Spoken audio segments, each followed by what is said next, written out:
Yakub Rabin എന്ന് പറയുന്ന പ്രശസ്ത ഒരു രാഷ്ട്രീയ നിരീക്ഷകൻ, അദ്ദേഹം ഒരു ജ്യൂവാണ്. അദ്ദേഹം കഴിഞ്ഞ ഒരു ചർച്ചയിൽ പറയുന്നുണ്ട്, ലോകത്തുള്ള എല്ലാ രാജ്യത്തിലെയും ജ്യൂസ് വളരെ ഭയാശങ്കിതരാണ്. ഇറാനിലെ 10,000-ഓളം ജ്യൂകൾ ഒഴിച്ച് ബാക്കിയുള്ളിടത്തുള്ള എല്ലാ ആളുകളും വളരെ ഭയാശങ്കരാണ്. അപ്പോൾ അവിടെ ഉണ്ടാകുന്ന ഇപ്പോൾ ടെൽ അവീവില് സിമിലർ സിറ്റുവേഷനാണ്.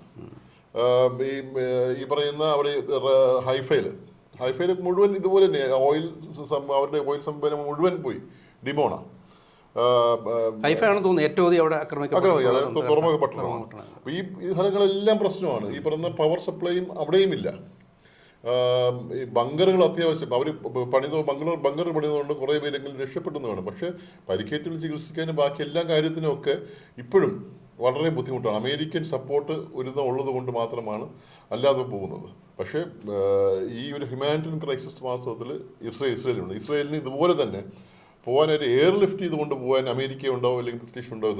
ബ്രിട്ടീഷുകാരോ ഇസ്രയേലിലെ ഒരു പ്രത്യേക പ്രശ്നം അവിടുത്തെ ഏക ഇന്റർനാഷണൽ എയർപോർട്ടായിട്ട് ടെൽ അവീവ് പലതവണയായിട്ട് ബെൻഗൂറിയൻ എയർപോർട്ട് പലതവണ തകർക്കപ്പെട്ടതാണ്. അതുകൊണ്ട് അവിടെ വെളിയിലോട്ട് പോകുന്നത് തന്നെ ബുദ്ധിമുട്ടാണ്. അപ്പോൾ അവിടെയും ഇതേ ക്രൈസിസ് ആണുള്ളത്. Humanity down to the base. ഞാൻ ഈ പറയുന്നത് വെച്ച് കഴിഞ്ഞാൽ ഈ രണ്ട് പ്ലേയേഴ്സ് എടുത്തു കഴിഞ്ഞാൽ ഇപ്പം അവസാനം നമ്മൾ എന്തുകൊണ്ടാണ് വീണ്ടും നമുക്ക് ആ പോയിന്റിലേക്ക് വരും. ഇപ്പോഴത്തെ ഒരു ഈ ക്രൈസിസിൻ്റെ അതിൻ്റെ റൂട്ട് കോസ് വാസ്തവത്തിലിരിക്കുന്നത് വേറെ കാര്യങ്ങളിലാണ്. പെട്രോൾ ഡോളറിൻ്റെ വിഷയമാണ് ഒരു പ്രധാനപ്പെട്ട കാര്യം. ഈ അമേരിക്കൻ ഹെജിമണി ഇത്രയൊരു സാമ്പത്തിക 400 വർഷം ഉണ്ടാവുന്നത്. അപ്പോൾ നമുക്കറിയാം, നമ്മൾ ഹിസ്റ്ററി എടുത്ത് പരിശോധിച്ച് കഴിഞ്ഞാൽ എല്ലാ സാമ്രാജ്യങ്ങളും പല കാര്യങ്ങൾ കൊണ്ട് കുറേ കാലം കഴിയുമ്പോൾ തകർന്നു വീഴും. അപ്പോൾ തകർന്നു വീഴുമ്പോൾ അത് ഈ പറയുന്ന ചിലതൊക്കെ ഈ പറയുന്ന നാച്ചുറൽ കലാമിറ്റീസ് കൊണ്ടായിരിക്കാം, ക്ലൈമറ്റ് ചേഞ്ച് കൊണ്ടായിരിക്കാം, ആളുകളുടെ മൈഗ്രേഷൻ കൊണ്ടായിരിക്കാം, അങ്ങനെ പല കാരണങ്ങൾ കൊണ്ടായിരിക്കാം അതൊക്കെ സംഭവിക്കുന്നത്. അപ്പോൾ ഇത് ഈ ഒരു അമേരിക്കൻ സാമ്രാജ്യത്തിൻ്റെ ഒരു പ്രധാന പ്രശ്നം അത് നിലനിൽക്കുന്നത് തന്നെ പെട്രോൾ ഡോളർ കൊണ്ടാണ്. ഈ GCC കൺട്രീസ് ഉൽപ്പാദിപ്പിക്കുന്ന പെട്രോളിയം പ്രൊഡക്ട്സ് മുഴുവൻ ഡോളറിൽ മാത്രമേ വാങ്ങിക്കാൻ കഴിയുള്ളൂ. അപ്പോൾ ഡോളർ ഉണ്ടെങ്കിൽ മാത്രമേ അവർക്ക് ഈ ഏത് രാജ്യത്തിനും പെട്രോളോ ഇല്ലെങ്കിൽ അതുപോലെ സംഭവങ്ങൾ വാങ്ങിക്കാൻ കഴിയുള്ളൂ. അപ്പോൾ ഓരോ ആൾക്കാർ ഇത് വാങ്ങിക്കും, ഓരോ രാജ്യങ്ങൾ വാങ്ങിക്കുമ്പോൾ ഇതിൻ്റെ ഗുണം കിട്ടുന്നത് അവർക്ക് അമേരിക്കയിൽ കിട്ടുന്ന ഗുണം വെച്ച് കഴിഞ്ഞാൽ അവർക്ക് കടം വാങ്ങിക്കാൻ പറ്റും. കാരണം നമുക്ക് പൈസ വരുന്നുണ്ട്, അവർക്ക് പൈസ വരുന്നുണ്ട്. അതുകൊണ്ട് കടമായി $40 ട്രില്യൺ കടത്തിലിരിക്കുന്നതാണ്. അവർക്ക് ഈ പറയുന്ന കടം വാങ്ങിച്ച് മുന്നോട്ട് പോകാൻ പറ്റുന്നൊരവസ്ഥ ഈ പെട്രോൾ ഡോളർ നിൽക്കുന്ന കാലം മാത്രമേ ഉള്ളൂ. ഇപ്പോൾ ഈ പറയുന്ന യുക്രൈൻ യുദ്ധം തുടങ്ങി, അത് അമേരിക്ക കൂടെ നിന്നപ്പോൾ റഷ്യയും ചൈനയും അതിനുകൂടെ നോർത്ത് കൊറിയയും ഇറാനും വാസ്തവത്തിൽ ഇതിൻ്റെ ഒരു ഭാഗമാണ്. ഈ 4 രാജ്യങ്ങളും തമ്മിലൊരു ടീമായി. വാസ്തവത്തിൽ അതിന് മുമ്പ് അങ്ങനെ ഒരു ടീം ഇല്ലായിരുന്നു. ഒരു ടീമിങ് അപ്പ് വാസ്തവത്തിൽ റഷ്യയും ചൈനയും തമ്മിലൊക്കെ ഭയങ്കര പ്രശ്നങ്ങളായിരുന്നു. ചൈനയും കൊറിയയും തമ്മിൽ പ്രശ്നങ്ങളായിരുന്നു. ഇതെല്ലാം മാറ്റിമറിച്ചുകൊണ്ട് ഇവരെല്ലാം ഒരു ടീമായി മാറുകയാണ്. ബ്രിക്കിന്റെ ഭാഗത്തു നിന്ന് വേറൊരു ടീമായി മാറുകയാണ്. അപ്പോൾ കച്ചവടം മുഴുവൻ ഈ ഡോളറിനെ മറികടന്നുകൊണ്ട് സൗദി അറേബ്യ അടക്കം ഇപ്പോൾ ഈ ചൈനയ്ക്ക് യുവാനിൽ അവർ കൊടുക്കുന്ന പെട്രോൾ യുവാൻ തന്നാൽ മതി, തിരിച്ച് അതുപോലെ കച്ചവടം നടത്താമല്ലോ. അപ്പോൾ അങ്ങനെ വന്നു തുടങ്ങിയപ്പോൾ ഇവരുടെ ഒരു എക്കണോമിയുടെ പ്രധാനപ്പെട്ട നട്ടെല്ല് എന്ന് പറയുന്നത്, കടം വാങ്ങിക്കാനുള്ള നട്ടെല്ല് മാസ്റ്റർ തകരുകയാണ്. ഇത് പിടിച്ചെടുക്കണം. ട്രംപിനും ഇതുപോലത്തെ പ്രശ്നമുണ്ട്. ഈ പറയുന്ന ഇംപീച്ച്മെന്റ് നടക്കുന്നുണ്ട്, മറ്റേ എപ്സ്റ്റീൻ ഫയലുണ്ട്. ഇതെല്ലാം നവംബറിൽ അടുത്ത ഇലക്ഷൻ വരെയാണ്.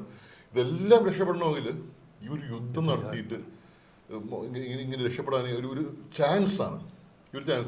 രണ്ടാമത് ഒരു വിചാരിച്ച പെട്ടെന്ന് പോയിട്ട് ഒരാഴ്ച കൊണ്ട് ഇറാഖിൽ ചെയ്ത പോലെ 1-2 ആഴ്ച എടുത്ത് അവരെ അങ്ങ് തകർത്ത് തരിപ്പണമാക്കി റെജീം ചേഞ്ച് ചെയ്ത് വരാമെന്ന് വിചാരിച്ചിരുന്നതാണ്. പക്ഷേ ഇറാഖ് യുദ്ധത്തിൽ മുതൽ തന്നെ ഉണ്ടാക്കുന്ന വലിയൊരു തയ്യാറെടുപ്പുണ്ട്.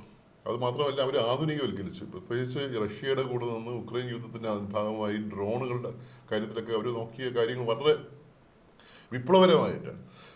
ഈ ഹൈ എൻഡ് സോഫിസ്റ്റിക്കേറ്റഡ് എക്യുപ്മെന്റ്സ് എന്ന് പറയുന്നത് വളരെ അതിന് ബദലായിട്ട് വോളിയം കൂടുതലുള്ള ചീപ്പർ സാധനങ്ങൾ മാത്രമല്ല. അവ ഇൻട്രസ്റ്റിംഗ് ആയത് നമ്മൾ ഈ സെക്കൻഡ് വേൾഡ് വാർ കഴിഞ്ഞിട്ട് ഈ പറയുന്ന ഈ ഒരു മസിൽ പെരുക്കി കാണിക്കുന്ന ഭാഗമായിട്ട് വലിയ സാധനങ്ങളാണ് ഉണ്ടാക്കിയത്. ഈ വലിയ സാധനങ്ങളൊക്കെ എസ്റ്റാബ്ലിഷ്മെന്റുകളല്ല കാര്യം, ചെറിയ വേറെ ഇപ്പൊ യുക്രൈൻ ഇപ്പൊ നടന്ന യുദ്ധം ഡ്രോൺ ഡ്രോണും റോബോട്ട്സും ഒക്കെ ആയിട്ട് അപ്പൊ യുദ്ധത്തിന്റെ നിലവാരം അത് ചെയ്തുകൊണ്ടിരുന്നാൽ മാത്രമേ നടക്കുകയുള്ളൂ. ഇപ്പൊ യുദ്ധം പോസ് ചെയ്ത സമയമായിരുന്നു. ആ സമയത്ത് ഇവരുണ്ടാക്കിയ ആയുധങ്ങൾ വാസ്തവത്തിൽ ഒരു യുദ്ധത്തിന്റെ പഴയ യുദ്ധത്തിന് വേണ്ടിയിട്ടുള്ള ആയുധങ്ങളൊക്കെ ആയിരുന്നു. അപ്പോൾ യുദ്ധം മൊത്തമായിട്ട് അങ്ങ് മാറിക്കഴിഞ്ഞു.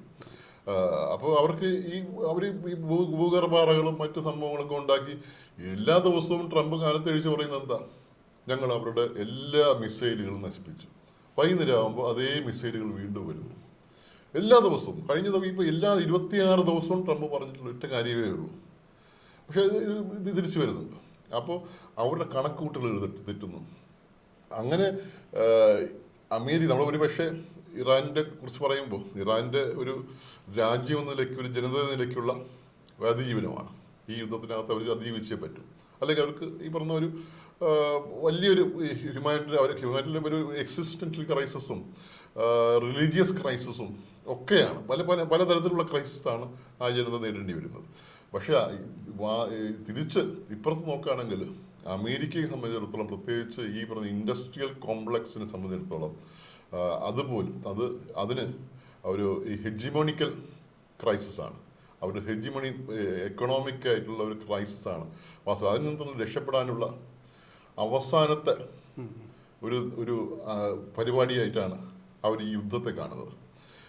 വേറൊരു മാർഗമില്ല. അതുകൊണ്ടാണ് അവർ ചർച്ച അവിടെ അങ്ങ് ഒഴിവാക്കിയിട്ട് പെട്ടെന്ന് യുദ്ധത്തിലേക്ക് എടുക്കുന്നത്. അവർ ഈ ചർച്ച അങ്ങ് തീർന്നു കഴിഞ്ഞാൽ പിന്നെ ചർച്ച യുദ്ധമില്ലല്ലോ. ഈ യുദ്ധമുണ്ടെങ്കിലേ വാസ്തവത്തിൽ ട്രംപിനും നെതന്യാഹുവിനും രക്ഷപ്പെടുന്നുള്ളൂ. അതുകൊണ്ട് അവർക്ക് ആ യുദ്ധത്തിൽ പോയേ പറ്റൂ. അവർ പെട്ടെന്ന് പോയി തിരിച്ചു വന്ന് അവർക്ക് ഈ പറഞ്ഞ ഈ കാര്യങ്ങളൊക്കെ പഴയതുപോലെ പറഞ്ഞ ഒരു ഹെജിമണി നിലനിർത്താമെന്നും ഈ ഗൾഫ് രാജ്യങ്ങളിലെ ആധിപത്യം നിലനിർത്താമെന്നും ലോകത്തിന് പുറത്തുള്ള അധീശത്വം നിലനിർത്താമെന്നുള്ള ധാരണയുണ്ടായിരുന്നു. അത് ഇറാൻ അങ്ങ് തകിടം മറിച്ചു. അതോടുകൂടി വലിയ ക്രൈസിസിലേക്ക് വന്നു. കാരണം ഇപ്പോൾ ഇത് വീണ്ടും ഇതൊക്കെ ഇങ്ങനെ ഇത് എന്താ പറയുന്നത് സമാധാന ചർച്ച എന്നൊക്കെ പറഞ്ഞു വരുന്നത്. പക്ഷേ അവർക്കൊരിക്കലും യുദ്ധം നിർത്താൻ കഴിയില്ല. യുദ്ധത്തിൻ്റെ ഒരു പ്രധാന പ്രശ്നം എസ്കലേഷനിൽ കൂടെ അങ്ങ് പൊയ്ക്കൊണ്ടിരിക്കുകയാണ്. ഇത് എസ്കലേഷൻ മാത്രമേ ഉണ്ടാവുന്നുള്ളൂ. അത് ചെറിയ സംഭവങ്ങൾ വിളിച്ചിരിക്കുന്നു, അത് നിന്നില്ല. അവർ അടുത്തത് അവിടുന്ന് കുറേ മിസൈൽ വരുന്നു. ഇപ്പോൾ അതിനെക്കാട്ടും കൂടുതൽ മിസൈൽ അയക്കേണ്ടി വരുന്നു. ഇപ്പോൾ അവർ ആലോചിക്കുന്നത് എന്താ, ഗ്രൗണ്ട് ട്രൂപ്സിന് ഇറക്കാൻ ആലോചിക്കുന്നത്. അപ്പോൾ അത് വർഷങ്ങൾ നീണ്ടു നിൽക്കുമെന്ന് അറിയാം. സോ ഒരു യുദ്ധം തുടങ്ങുമ്പോൾ നമുക്ക് മനസ്സിലാക്കുന്ന യുദ്ധം തുടങ്ങാനായിട്ട് ഭയങ്കര എളുപ്പമാണ്, നിർത്താൻ ഭയങ്കരമായ പാടാണ്. ഒരുപാട് വിലയും കൊടുക്കേണ്ടി വരും. ഒരു വിലയും കൊടുക്കേണ്ടി വരും. അപ്പൊ ആ വില കൊടുക്കുന്നതിടയ്ക്ക് നമ്മൾ മീഡിയയെ സംബന്ധിച്ചിടത്തോളം നമ്മൾ ശ്രദ്ധിക്കാതെ പോകുന്ന ഈ മീഡിയ എപ്പോഴും ഈ ബോംബിങ് എത്ര എന്താ പറയുക നിർവികാരം മാത്രമല്ല ബ്രൂട്ടലായിട്ടാണ് ഇത് പറയുന്നതുള്ള. ഇന്നലെ ഇറാനിൽ 100 മിസൈൽ വന്ന് വീണു. ഒരു വീഡിയോ ഗെയിം കാണുന്ന ലാഘവത്തോടു കൂടിയാണ് യുദ്ധങ്ങളെ വളരെ മിസൈല് വീഴുന്നു, ബോംബ് വീഴുന്നതിനിടയിൽ താഴെ നിൽക്കുന്ന ആൾക്കാരുടെ ഒരാൾ പോലും റിപ്പോർട്ട് ചെയ്യുന്നില്ല. ഇപ്പൊ പരിക്കേറ്റതോ അല്ലെങ്കിൽ അവരുടെ പരിക്കേറ്റ ആൾക്കാരുടെ നില എന്താണ്, അവിടുത്തെ ആശുപത്രികൾ എത്രയാണ് ബാക്കിയുള്ളത്, വെള്ളം എങ്ങനെയാണുള്ളത്, ഈ പറയുന്ന ഇതെല്ലാവർക്കും മനസ്സിലാക്കാൻ പറ്റുന്ന കാര്യങ്ങൾ. അവിടെ ഒരു കണക്ഷൻ ഉണ്ടെങ്കിൽ അവിടെ ഈ ഡയറിയ പൊട്ടിപ്പറന്നുണ്ടോ, അപ്പർ റെസ്പിറേറ്ററി ഇൻഫെക്ഷൻസ് എങ്ങനെയാണ്, പ്രസവം എങ്ങനെ നടക്കുന്നു, ഇങ്ങനെയുള്ള കാര്യങ്ങളാണ് വാസ്തവത്തിൽ നമ്മളിപ്പോൾ ഒരു യുദ്ധത്തിനകത്ത് ലോക ജനത ഉണർന്നെഴുന്നേക്കുന്ന യുദ്ധത്തിനെതിരെ നിലപാടെടുക്കുന്നത് എപ്പോഴും വാസ്തവത്തിൽ സാധാരണപ്പെട്ട ആൾക്കാർ നമ്മളെ പോലുള്ള ആൾക്കാർക്ക് അനുഭവിക്കുന്ന കാര്യങ്ങൾ മനസ്സിലാക്കിക്കൊണ്ടാണ് വാസ്തവത്തിൽ യുദ്ധത്തിനെതിരെ വികാരം ഉണ്ടാവുന്നത്. ഏറ്റവും വലിയ എക്സാമ്പിൾ ആ സ്കൂളിൽ കുട്ടികൾക്ക് മുകളിൽ അത്രയും പേര് മരിച്ചതും ആ ഒരു ചിത്രം വരിയായിട്ട് കുട്ടികളുടെ ഈ പറഞ്ഞ ബോഡീസിന് കിടക്കുന്നത് അത് എന്ത് ഇമ്പാക്റ്റ് ഉണ്ടാക്കിയിട്ടുള്ളത്. അതുപോലുള്ള ഇമ്പാക്ട്സ് ആണ് വാസ്തവത്തിൽ മീഡിയസ് കൊണ്ടുവരേണ്ടത്. അല്ലാതെ ഈ ബോംബ് വീഴുന്ന ചിത്രവും ഇത് കൂടുതലും ജനറേറ്റഡ് ആയിട്ടുള്ള ഒരുപാട് ഈ പറയുന്ന കണ്ട് ആസ്വദിക്കുന്നുണ്ട്. ദീപാവലിക്ക് കാണുന്ന ഒരു കാഴ്ചയായിട്ടാണ് നമ്മളത് മുഴുവൻ കാണുന്നത്. ദീപാവലിക്ക് കാണുന്ന കാഴ്ചയായിട്ട് ഈ പറയുന്ന പൂത്തിരി കത്തിക്കുന്നത് പോലെ ഈ ഒരു മിസൈൽ വന്നത് 80 കഷ്ണങ്ങളായി മാറുന്നു. ഇതെല്ലാം വീഴുന്ന ആരുടെ പുറത്താണ്? സാധാരണ മനുഷ്യരുടെ പുറത്തല്ലേ. ഇത് എന്തുകൊണ്ട് ഇത്രയും സെൻസിറ്റീവ് ആവുന്നില്ല എന്നുള്ളതാണ് നമ്മൾ ഏറ്റവും ഭയങ്കരമായി അലട്ടുന്ന പ്രശ്നം. രണ്ടാമത്തെ കാര്യം ഹ്യൂമാനിറ്റേറിയൻ എയ്ഡ് എന്ന് പറയുന്നത് സിവിലിയൻസ് ഒരു യുദ്ധത്തിനും ഭാഗഭാഗമല്ല. അതിന് ഡിസിഷൻ എടുക്കുന്ന ആൾക്കാരാണ് അതിൻ്റെ ഭാഗഭാക്കാവുന്നു, അതിൻ്റെ മിലിറ്ററിയുമാണ്. സിവിലിയൻസ് അങ്ങനെയല്ല, അവർക്ക് അതിനകത്ത് ഒരു പങ്കുമില്ല. പക്ഷേ ഈ യുദ്ധം തുടങ്ങുന്നത് മുതൽ ഈ യുദ്ധം തുടങ്ങുന്ന ദിവസം മുതൽ തന്നെ ടാർഗറ്റ് ആവുന്നത് മുഴുവൻ സിവിലിയൻസിനാണ്. അത് ഈ മിലിറ്ററി സ്ട്രാറ്റജി എന്ന് പറഞ്ഞിട്ട് ഇവർ ഈ പറയുന്ന ഈ ടാർഗറ്റ് ചെയ്യുന്ന മുഴുവൻ സിവിലിയൻസിനെ അങ്ങേയറ്റം ബാധിക്കുന്ന കാര്യങ്ങൾ കൊണ്ടാണ്.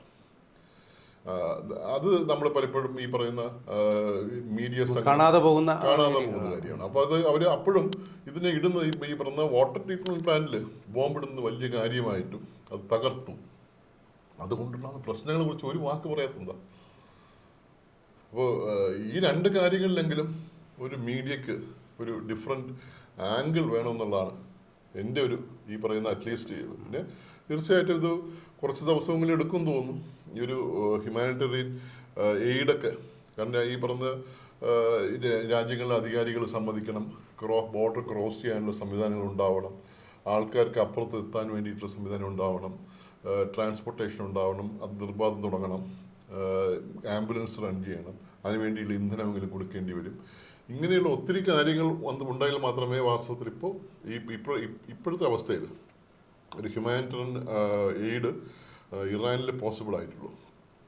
അതും ഒരു പ്രധാനപ്പെട്ട, അല്ലെങ്കിൽ കൂട്ടമായിട്ട് ആൾക്കാർ ഈ പറഞ്ഞ പ്രത്യേകിച്ച് ഡയറി ഡിസീസും അപ്പർ റെസ്പിറേറ്ററി ഡിസീസും പിന്നെ ഈ പരിക്കേൽക്കുന്ന ആൾക്കാർക്ക് ആൻറ്റിബയോട്ടിക്കുകൾ മരുന്നുകൾ, ആശുപത്രിയില്ലെങ്കിൽ ഇൻഫെക്ഷൻ അടിച്ചിട്ടും കുട്ടികൾ പ്രസവമാണ് ഏറ്റവും വലിയ പ്രശ്നം. അത് അങ്ങനെ മരിക്കും. മരണം ഒരു വലിയ ഈ യുദ്ധത്തിലുള്ള നേരിട്ടുള്ള പ്രശ്നത്തെക്കാട്ടിയും 5 മടങ്ങോ 10 മടങ്ങോ ഒക്കെ ആയിരിക്കും വാസ്തവത്തിൽ എല്ലാ യുദ്ധത്തിനകത്തും. ഈ ബോംബിങ്ങോ അല്ലെങ്കിൽ മിസൈലോ വെടിവയ്പ്പോ ഉള്ളതിനെക്കാട്ടിയും കൂടുതൽ ആൾക്കാർ മരിക്കുന്നത് ബാക്കിയുള്ള വിഷയങ്ങൾ കൊണ്ടാണ്. അത് നമ്മൾ തിരിച്ചറിയേണ്ടിയിരിക്കുന്നു. അതിനു വേണ്ടിയിട്ട് ഉണ്ടാക്കുന്ന അങ്ങനെ ഉള്ള സ്ഥാപനങ്ങൾക്കെതിരെ ഉണ്ടാകുന്ന ഒരു ആക്രമണങ്ങൾ അപലപിക്കണം, അത് നിർത്തണം. ഇത് തുടങ്ങാനായിട്ട് ഓൾട്ടർനേറ്റീവ് ഇപ്പോൾ തീർച്ചയായിട്ടും ഇതൊരു ഈ പറഞ്ഞ കൊളാട്രൽ ഡാമേജ് എന്നൊക്കെ പറഞ്ഞിട്ടാണ് തള്ളുന്നത്. കൊളാട്രൽ ഡാമേജ് തീർച്ചയായിട്ടും മിനിമൈസ് ചെയ്യണം. ഒഴിവാക്കാൻ പറ്റുമെന്ന് നമുക്ക് അറിയില്ല, പക്ഷെ മിനിമൈസ് ചെയ്തത്. പക്ഷേ ആ ഉണ്ടാകുന്ന കൊളാട്രൽ ഡാമേജിനെ ഈ പറയുന്നത് ഒരു ഹ്യൂമാനിറ്ററിയൻ ആംഗിളിൽ നിന്ന് വർക്ക് ചെയ്യാനുള്ള ഒരു സ്പേസ് കൊടുത്താൽ മാത്രമേ ആ മിനിമൈസ് ചെയ്യുന്ന കൊളാട്രൽ ഡാമേജെങ്കിലുമൊക്കെ നമുക്ക് എന്തെങ്കിലുമൊക്കെ ചെയ്യാൻ പറ്റുള്ളൂ. അപ്പോൾ നമുക്ക് ഇങ്ങനെ സംഹരിക്കാം. ഇന്നത്തെ ജിയോ പൊളിറ്റിക്കൽ, പ്രത്യേകിച്ച് ഇറാൻ ഇസ്രയേൽ അമേരിക്ക യുദ്ധത്തിൻ്റെ അവസരത്തിൽ ഇറാന് അതൊരു നിലനിൽപ്പിൻ്റേതായ ഒരു യുദ്ധമാണ്. അവരുടെ രാഷ്ട്രീയപരമായിട്ടും അവരുടെ സാംസ്കാരികപരമായിട്ടും ഒക്കെ അവരുടെ ഒരു നിലനിൽപ്പിൻ്റെ ഒരു യുദ്ധമാണ്.